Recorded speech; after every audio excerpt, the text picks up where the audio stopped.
Welcome to garam garam Bezawada రుచుల్లో ఈరోజు సొరకాయ పచ్చికారం చేస్తున్నానండి. చూడండి, సొరకాయ ఇలా కడిగి సన్న సన్న ముక్కలు కట్ చేసుకోండి. అలాగే పచ్చిమిర్చి అండి, తగినంత మనం సొరకాయ ముక్కలు ఎన్ని తీసుకుంటున్నామో దాన్ని బట్టి పచ్చిమిర్చి తీసుకోండి. నేనైతే ఒక 6 పచ్చిమిర్చి తీసుకున్నాను. అలాగే కొంచెం కొబ్బరి, చూడండి కొబ్బరి తీసుకోండి. ఇలా కొబ్బరి సన్న సన్నగా కట్ చేసి పెట్టుకోండి, మిక్సీలో వేసుకోవడానికి వీలుగా ఉంటుంది. అలాగే కొంచెం వెల్లుల్లిపాయలు తీసుకున్నానండి. అలాగే కొంచెం 1 స్పూను జీలకర్ర వేసుకోండి. చూసారా, జీలకర్ర వేసుకోండి. నేను ఇవన్నీ కూడా ఇప్పుడు మిక్సీ పట్టుకొని వస్తానండి. ఇంతవరకు పచ్చిమిర్చి, పచ్చి కొబ్బరి, అలాగే వెల్లుల్లిపాయలు, జీలకర్ర అండి మిక్సీ పట్టుకొని వస్తాను. కళాయి హీట్ ఎక్కింది కదా, ఇప్పుడు మనం ఆయిల్ వేసుకుందాం. కూరకు తగినంత వేసుకోండి.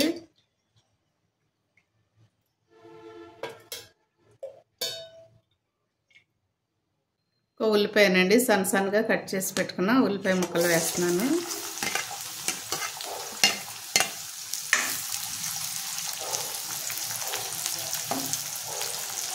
ఉల్లిపాయ ముక్కలు వేగిపోయినాయి కదండి. ముందుగా మనం కడిగి సన్న సన్న కట్ చేసి పెట్టుకున్న సొరకాయ ముక్కలు దీనిలో వేసేస్తున్నాను.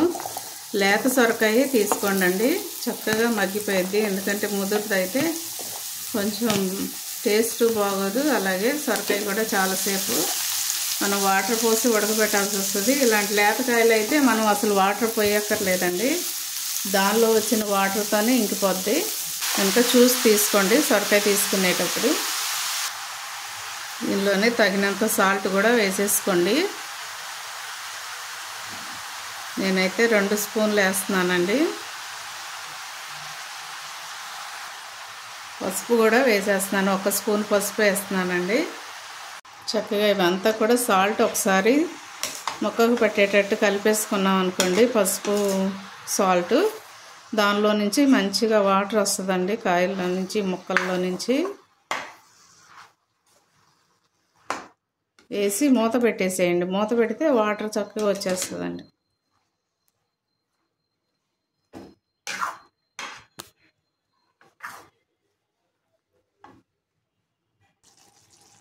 చూడండి ఎంత చక్కగా మగ్గిపోతుందండి.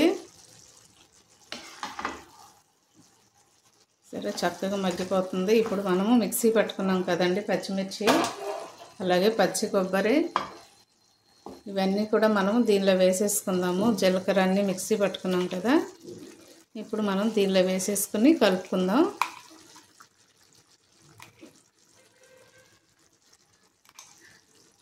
ఒకసారి ఈ కూరలో కలిపేసేయాలండి. ఇదంతా కూడా కలిసిపోయేటట్టుగా కలుపుకోవాలి.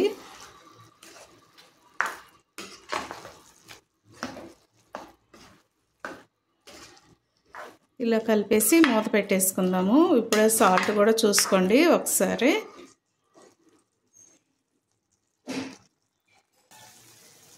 చూడండి, దీనిలో కొంచెం కరివేపాకు వేసుకోండి. అలాగే నేను కొంచెం కొత్తిమీర కూడా వేస్తున్నానండి. ఈ 2 కూడా బాగా కలిపేసుకుందాము. కర్రీ కూడా దగ్గర పడిపోతుంది. చాలా బాగుంటుందండి, టేస్ట్ కూడా సూపర్గా ఉంటుంది. మీరు కూడా అందరూ తప్పకుండా ట్రై చేయండి. కారం వేసుకోలేదండి, మనం ఓన్లీ పచ్చిమిర్చి కారంతోనే చేస్తున్నాను నేను. ఇది రైస్లోకైనా బాగుంటుందండి, చపాతీలోకైనా బాగుంటుంది. చాలా బాగుంటుందండి టేస్ట్. తప్పకుండా ట్రై చేయండి మీరు. ఒకసారి మూత పెట్టేసుకుందామండి. జస్ట్ ఒక 2 నిమిషాలు ఉడకనిచ్చి తీసేద్దాం.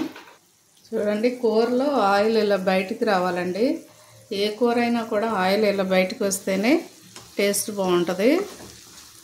అప్పుడు వరకు కూడా మనం సిమ్లో పెట్టేసుకొని మనం కొంచెం మధ్య మధ్యలో వచ్చి చూస్తూ ఉంటే చక్కగా మగ్గిపోయి ఉంటుందండి కూర. చాలా బాగుంటుంది. ఒకవేళ ఇలాగా మీకు రైస్లో ఇష్టం లేకపోయినా కూడా చపాతీలో అయినా తినొచ్చు, లేదంటే మనం సాంబార్ కానీ చారు కానీ పెట్టుకొని కూడా తినొచ్చండి. చూడండి, ఎంతో టేస్టీగా ఉండే పచ్చికారము సొరకాయ రెడీ అయిపోయిందండి. నేను ఇప్పుడు గిన్నెలోకి తీసేసుకుంటున్నాను. మీరు కూడా తప్పకుండా ట్రై చేసి నాకు కామెంట్లో పెట్టండి ఎలా ఉందో ఈ కర్రీ.